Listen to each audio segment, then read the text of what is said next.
Kamusta Capricorn? Welcome to Like a Tarot.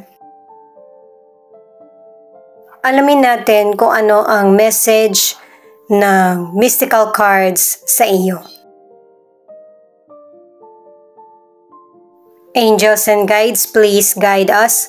Ano ang reading para sa mga Capricorn?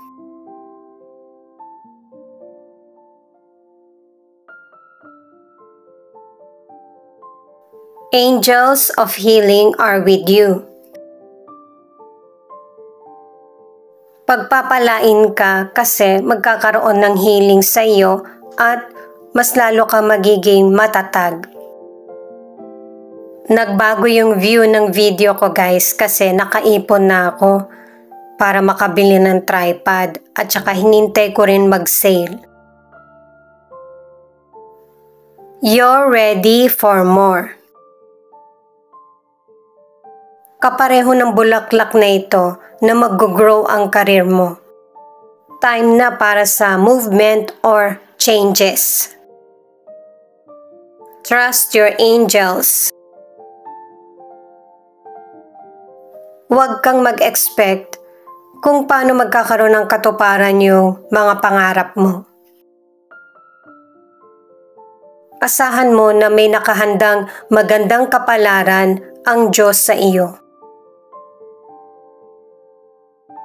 Ang reading natin ngayon ay alamin natin kung ano ang dapat tapusin bago mag-holiday, Christmas or New Year. At saka ano ang dapat mong simulan, ano ang outcome, at sa uli kukuha ko ng additional card. Para sa mga bagong viewers, ang reading na ito ay timeless reading, general reading at guide po lamang kaya hindi po magre-resonate sa lahat. Kunin mo lang yung akma sa sitwasyon mo. Ikaw na rin magpalit kung si person mo ito o ikaw.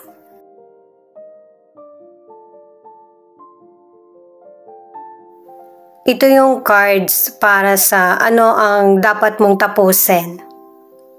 Queen of Cups, Two of Swords in reverse at Page of Pentacles in reverse. Ang advice ng mga cards na ito ay sundin mo kung ano yung nararamdaman mo. Hindi mo kailangan katakutan lahat ng magiging resulta. Harapin mo para malaman mo at maresolbahan. Lalo na kung anong gusto mong makamit sa buhay. Estudyante ka man, patungkol man yan sa karir mo, sa business or love life. Sa career, pinapaunawa sa'yo ng mga cards na marami ka pang option. Ang ilan sa inyo sa career, may career kang gusto pero hindi ganun kalaki yung kita. Yung isang career naman, malaki din yung potential pero hindi mo yun gusto. At saka base sa mga cards na ito, nakatapos ka man or hindi, mahihirapan ka maghanap ng trabaho. Wala kang magiging choice kundi babaan yung standards mo para makasurvive. Pero huwag kang mag-worry kasi nangyayari yan sa karamihan na experience muna bago makuha yung trabaho na gusto. Ang ilang single, ito na yung tamang panahon para makamit ka ng mga bagong kakilala. Or yung magkaroon ng bagong karelasyon. Pero, ang ilang single, nagdadalawang isip ka pa kung makikipagrelasyon kasi sa ngayon, hindi ka pa ready para sa commitment. May mga issue ka pang kinakaharap sa sarili mo. Sa mga nasa relationship, napaka-loving at saka caring mo na person, ayaw mo din ng nagtatalo.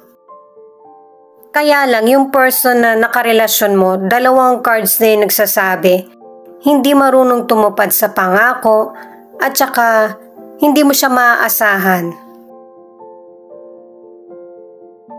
Ito naman yung dapat mong simulan. 9 of Wands, 8 of Swords at 4 of Pentacles in reverse.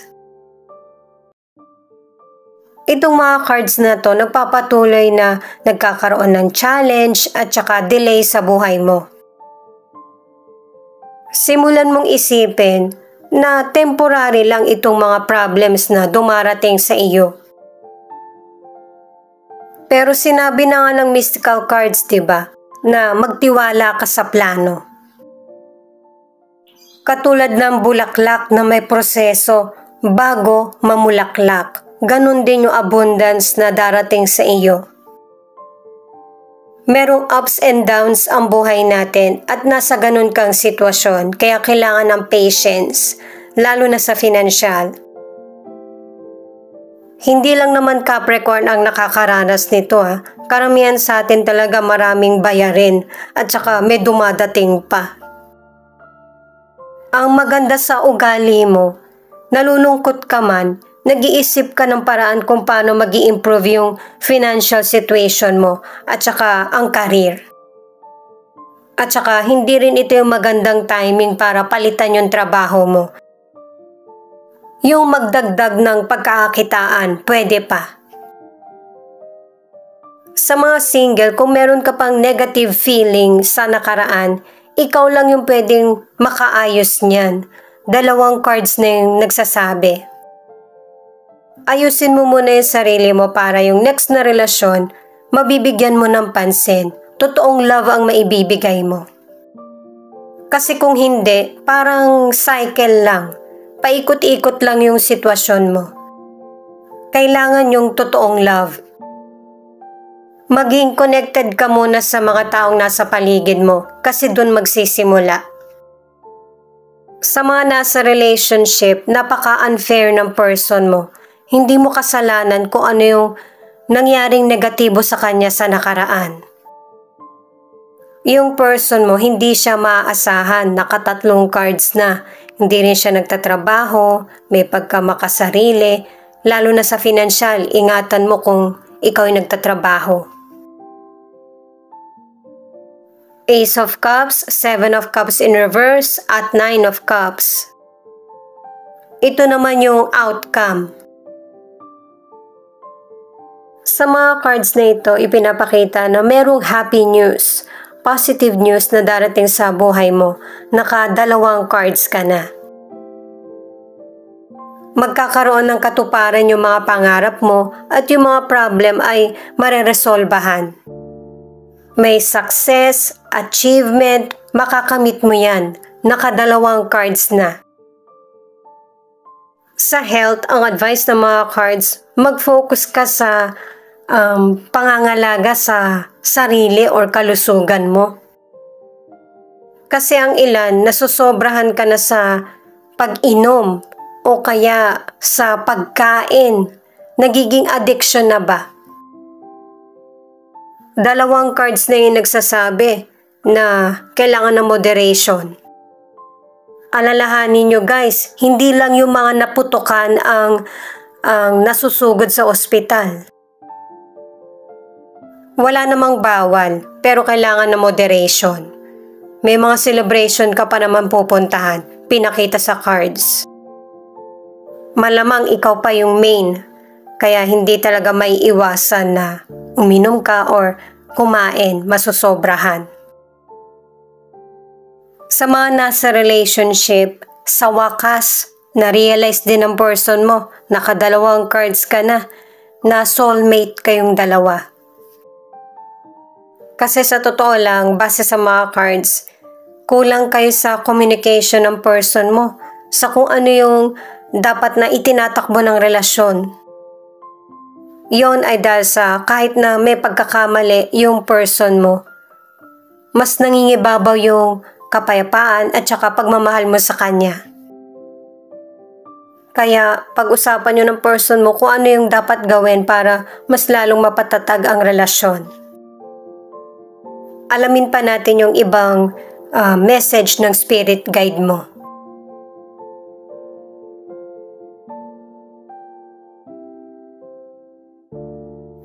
Connected with the living water.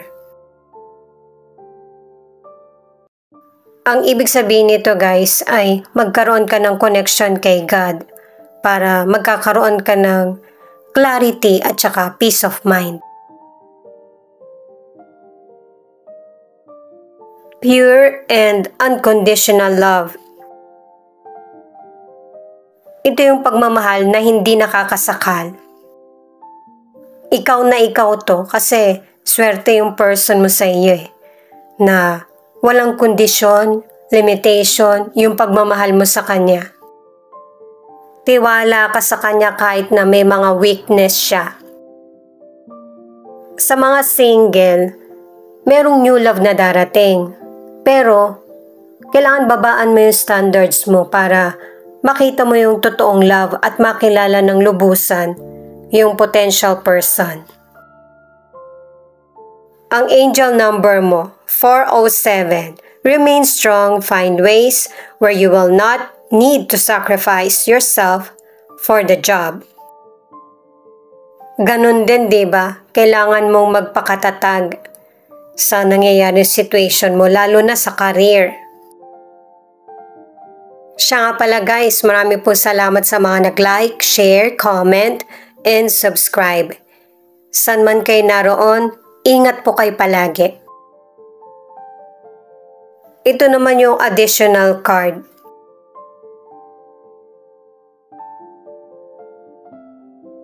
Pangatlong card na ito, Ace of Cups, na magkakaroon ng emotional fulfillment, bagong simula, nag-uumapaw sa positive emotion at magandang kapalaran ang buhay mo.